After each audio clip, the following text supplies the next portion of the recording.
The Crithian armada materialized at the edge of Sol System like a swarm of metallic locusts, their vessels bristling with weapons that had reduced 17 civilizations to cosmic dust. Admiral Maisie Chen stood on the bridge of the ESS Defiance, her dark eyes reflecting the holographic display that showed 300 enemy ships arranged in their traditional hunting formation. "They're hailing us," Lieutenant Malcolm Torres reported from his communication station, his fingers dancing across the haptic interface. "Same message they've sent to every species before annihilation." Maisie nodded. She'd studied the Crithian protocols during her years at the Academy. The galactic predators always offered one final warning, a gesture they considered merciful: surrender completely, accept subjugation, or face extinction. 27 species had chosen surrender, 17 had chosen to fight and been erased from existence. "Put them through," Maisie commanded, her voice steady despite the ice forming in her stomach. The holographic display shimmered, and the Crithian war shepherd appeared. Its chitinous exoskeleton gleamed obsidian black, 6 eyes arranged in a predatory arc across its angular skull. When it spoke, the translator rendered its clicking mandibles into cold, clinical English. "Humans, you are prey species 045. Your military capacity has been analyzed. Your technology is inferior. Your defensive positions are inadequate. This is your final warning. Surrender your worlds within one solar rotation, or your civilization will be harvested." Maisie stepped forward, her uniform crisp despite the 72 hours she'd been on the bridge. "I am Admiral Maisie Chen, speaking for humanity. We have reviewed your warning." The war shepherd's mandibles twitched in what the xenopsychology reports identified as satisfaction. It had never heard anything but acceptance or desperate threats at this stage. "And your response, prey species?" Maisie smiled, and there was something in that expression that made Malcolm glance up from his console. He'd served under her for 6 years, through the Titan Rebellion and the Europa mining conflicts, and he recognized that particular smile. It was the one she wore before doing something absolutely insane. "Our response," Maisie said softly, "is that you've made a critical error in your analysis. You see, you've conquered civilizations that evolved on peaceful worlds. Species that developed technology before they developed warfare. But humans, we evolved on a death world. We climbed to the top of the food chain by being more vicious, more relentless, and more adaptable than everything that tried to eat us." The war shepherd's eyes narrowed. "Empty posturing. Your vessels number fewer than 100. Your weapons technology is classified," Malcolm interrupted, earning a startled look from the Crithian. Junior officers didn't interrupt war shepherds and live. "You've been watching our public broadcasts, our commercial shipping, our mining operations. You think you've analyzed our military capacity. You haven't." Maisie's smile widened. "You're right that you outgun us. You're right that your shields are stronger, your hulls thicker. But you made one assumption that will cost you everything. You assumed we'd fight you ship to ship, fleet to fleet, like every other species you've harvested. There is no other way to wage war in space," the war shepherd declared. But something in its voice had shifted. Uncertainty. "That's what the 17 dead civilizations thought," Maisie agreed. "But humans, we've been killing each other for 10,000 years. We've mastered every form of warfare you can imagine, and quite a few you can't.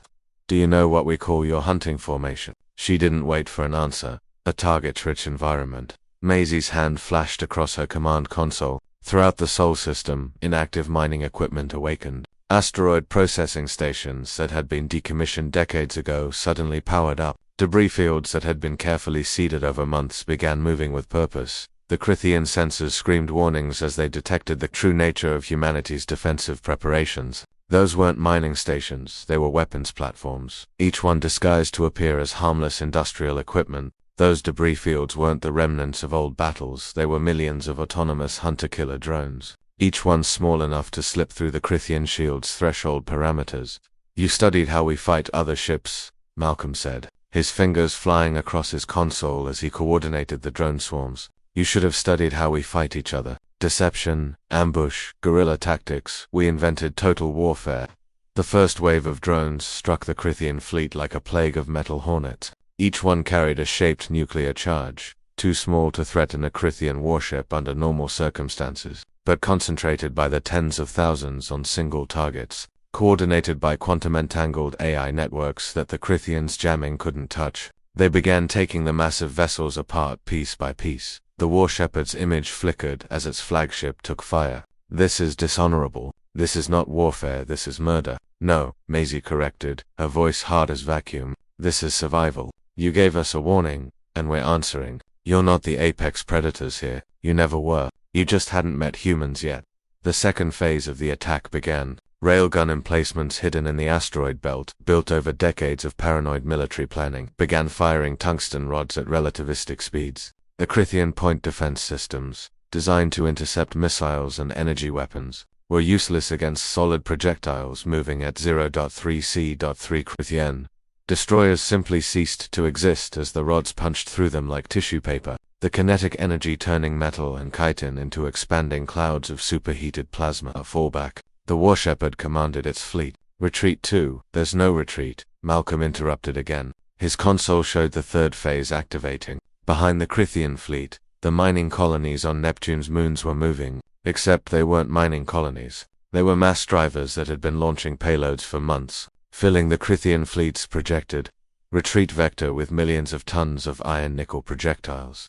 The Warshepherd turned all 6 eyes on Maisie. For the first time in Crithian history, a Warshepherd felt something it had never experienced. Fear. You planned this. All of this. You wanted us to attack. Maisie's expression was stone. We've been expecting you for 20 years. Ever since our deep space probes detected your empire. We watched you harvest the Deltharians, the Vox, the Tremaine. We saw your pattern, and we prepared. Humanity doesn't wait to become prey. We prepare, we adapt. We overcome. The Crithian fleet was dying. Their superior technology, their vaunted military tradition, meant nothing against an enemy that refused to fight on their terms. The humans had turned the entire star system into a weapon, and the Crithians were caught in a killbox with no escape. Please, the Warshepherd said, and that single word carried the weight of a civilization's first encounter with mortality. We surrender. By the ancient codes, the ancient codes. Maisie's laugh was bitter. You mean the codes you ignored with 17 extinct species?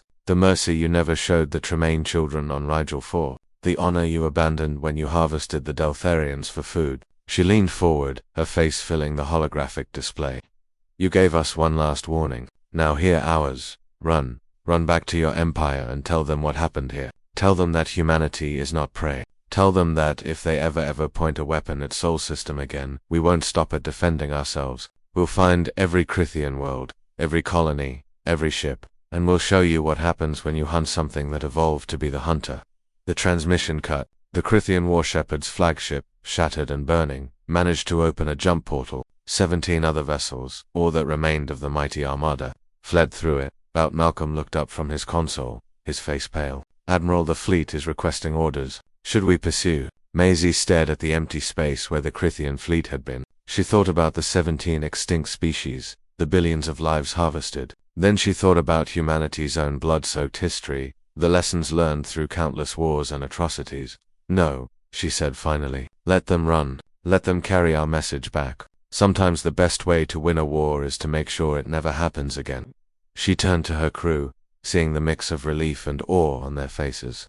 Humanity was never prey, she said quietly. We're survivors, and now the galaxy knows it. Outside the viewport, Earth hung, serene and blue, blissfully unaware of how close it had come to joining the list of extinct civilizations. But on the bridge of the ESS Defiance, Maisie Chen allowed herself a moment of exhaustion, knowing that humanity had just announced its presence to the galaxy in the only language predators truly understood, Force.